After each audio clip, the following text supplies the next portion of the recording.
टूट गई रूस और भारत की 21 साल पुरानी दोस्ती। मोदी ने किया जाने से इनकार तो पुतिन ने भी दिखाए भारत को तेवर। बार बार चीन जाकर क्या मोदी को जला रहे पुतिन? सऊदी अरब और यूएई जाकर पुतिन ने कैसे दिया भारत को बड़ा झटका? पिछले 2 सालों में मोदी दुनिया के कोने कोने में गए, लेकिन रूस न जाकर क्या उन्होंने पुतिन को गुस्सा दिला दिया?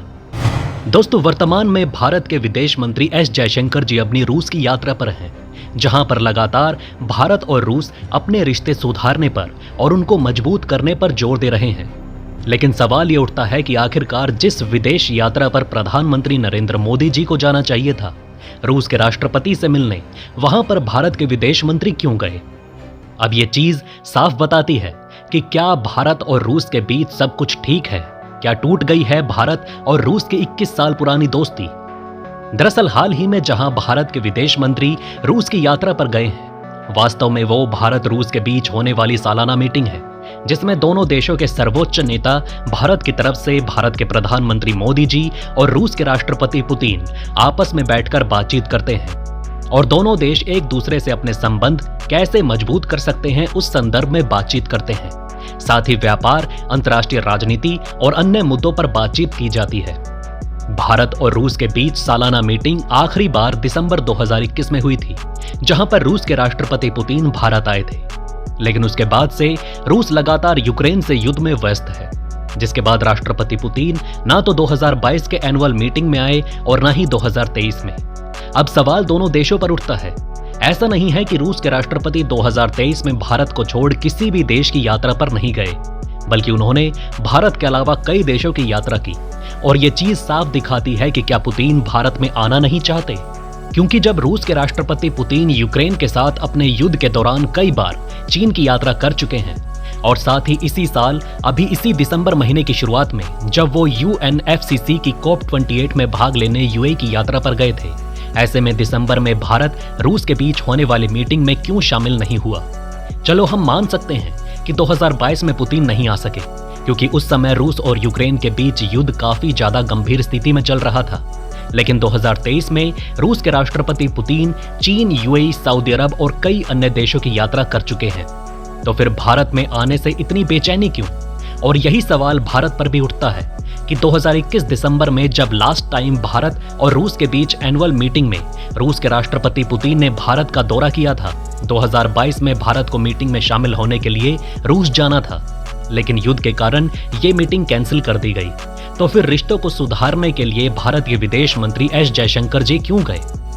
जबकि ये मीटिंग दोनों देशों के सर्वोच्च नेताओं के बीच होनी थी, तब ऐसी क्या आफत आ पड़ी कि भारत के विदेश मंत्री को मजबूरन रूस की यात्रा पर जाना पड़ा?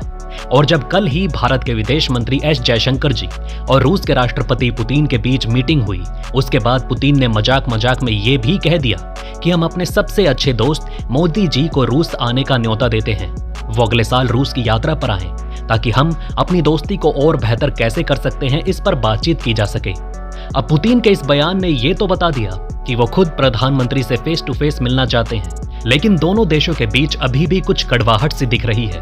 अब वैसे तो बातों ही बातों में और मजाक मजाक में रूस के राष्ट्रपति पुतिन ने कई बार भारत के प्रधानमंत्री नरेंद्र मोदी को लेकर ये कह चुके हैं कि भारत लगातार मेक इन इंडिया पर बहुत ज्यादा ध्यान दे रहा है, भारत तीव्र गति से आर्थिक विकास कर रहा है। लेकिन इस बीच रूस के राष्ट्रपति जिस तरह से भारत आत्मनिर्भर हो रहा है उसको लेकर एक तंज कस रहे हैं कि भारत की आत्मनिर्भरता भारत और रूस के डिफेंस रिलेशन पर प्रभाव डाल रही है। अब सवाल ये उठता है कि रूस के राष्ट्रपति पुतिन, जो लगातार यूक्रेन से पिछले 2 सालों से युद्ध लड़ रहे हैं, वो युद्ध के दौरान चीन की यात्रा पर जा रहे थे, लेकिन भारत की यात्रा पर नहीं आए। आखिर उन्होंने ऐसा क्यों किया? चलो ये भी समझ में आता है कि शायद इस साल होने वाली एनुअल मीटिंग के संदर्भ में रूस के राष्ट्रपति पुतिन के पास टाइम नहीं होगा। लेकिन इस साल सितंबर महीने में जब भारत ने G20 मीटिंग का आयोजन किया और अपनी अध्यक्षता में G20 में संयुक्त घोषणा पत्र में अपनी सफल कूटनीति का परिचय देते हुए रूस को बचाकर जो कूटनीति खेली थी, जिसको देख पूरी दुनिया चौकन्ना रह गई, उस दौरान रूस के राष्ट्रपति पुतिन G20 सम्मेलन में शामिल क्यों नहीं हुए? और ताज्जुब की बात तो यह है कि G20 सम्मेलन के तुरंत बाद अगले महीने अक्टूबर में होने वाली BRI सम्मेलन में पुतिन तुरंत चीन चले गए। तो क्या लगातार चीन की यात्रा कर रूस के राष्ट्रपति पुतिन भारत को जलन महसूस करा रहे हैं? क्या वो ये भारत को दिखा रहे हैं कि रूस का सबसे अच्छा दोस्त चीन है? और दूसरा सवाल ये उठता है कि संयुक्त राष्ट्र संघ की स्थायी सदस्यता को लेकर रूस के द्वारा जो हर बार भारत को समर्थन दिया जाता है, आखिर उसकी असली सच्चाई क्या है? तो दरअसल अभी जहां भारत के विदेश मंत्री एस जयशंकर जी रूस की यात्रा पर हैं, तो वहीं अभी रूस ने संयुक्त राष्ट्र संघ में भारत की स्थायी सदस्यता के लिए भारत को समर्थन दिया है। लेकिन सवाल ये उठता है कि आखिर इस समर्थन में कितनी मजबूती है और कितनी सच्चाई है, या फिर ये सिर्फ कहने के लिए है? और ऐसा हम इसलिए कह रहे हैं क्योंकि रूस और चीन मिलकर बातों के साथ खेल खेल रहे हैं। क्योंकि वर्तमान में संयुक्त राष्ट्र संघ की स्थायी सदस्यता वाले 5 देश हैं, जिसमें रूस, अमेरिका, फ्रांस, ब्रिटेन और चीन है। जब बात आती है भारत को स्थायी सदस्यता दिलाने की, तो संयुक्त राष्ट्र संघ के चीफ से लेकर अमेरिका, ब्रिटेन, फ्रांस और रूस खुलकर भारत का समर्थन करते हैं और कहते हैं कि भारत वो इकलौता देश है जो संयुक्त राष्ट्र संघ की स्थायी सदस्यता के लिए सभी योग्यताएं रखता है और भारत को यकीनन स्थायी सदस्यता मिलनी चाहिए। लेकिन सवाल सबसे बड़ा यह है कि चीन भारत के स्थायी सदस्यता में सबसे बड़ा रोड़ा है, तो फिर रूस चीन को क्यों नहीं समझाता?